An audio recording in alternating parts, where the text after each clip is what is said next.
I hope you enjoyed the divine self-mothering meditation.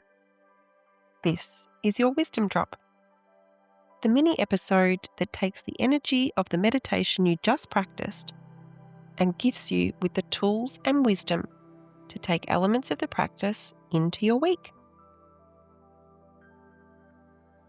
Wow, what a powerful meditation for the gift of self-mothering or remothering.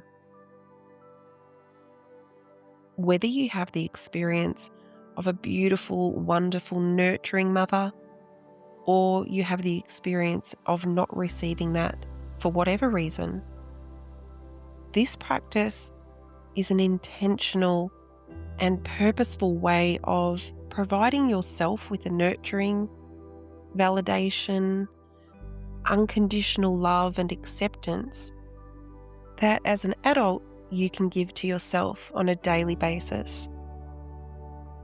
Something that I've learnt over my life is there is a lot of expectation on our parents. And I think becoming a parent myself has really brought that to the forefront.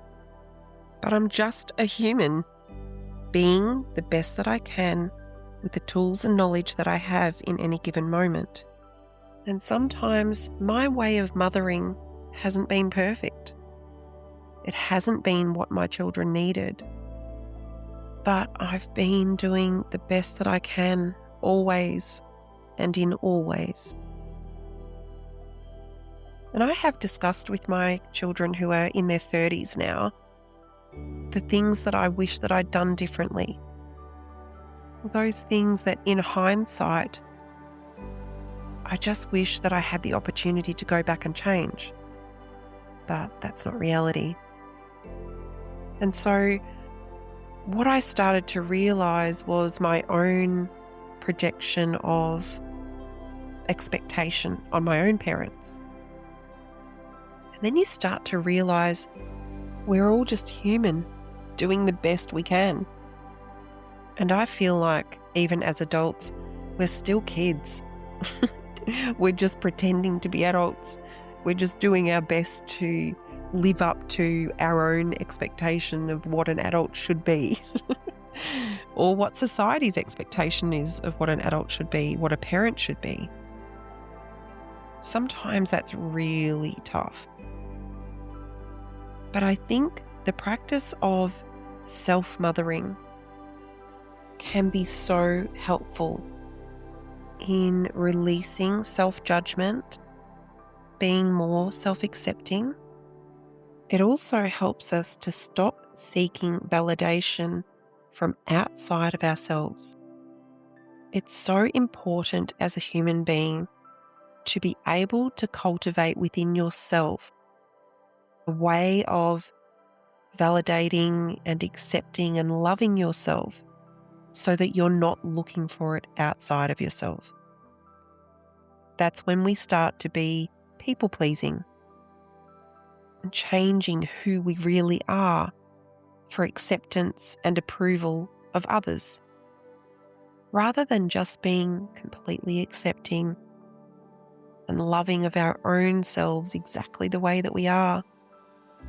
And that's not to say that we shouldn't always be trying to improve ourselves and learn more and grow. I think it's so important to always be looking at the world with a beginner's mind, with curiosity, and to move through the world with the knowing that you don't know everything, that there's a lot that you don't know actually, and being open to new perspectives, to seeing things from another's point of view, just out of pure desire for learning. Some of the tools that you can use for self-mothering are journaling, of course. Journaling compassionate self-talk. This could be simply writing a list of all of the amazing things about you.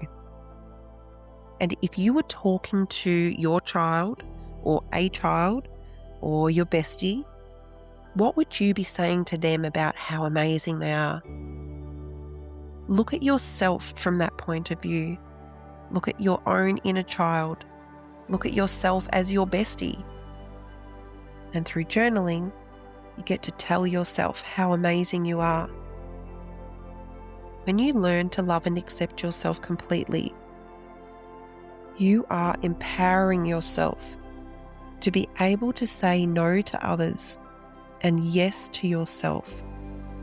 It's okay to have boundaries.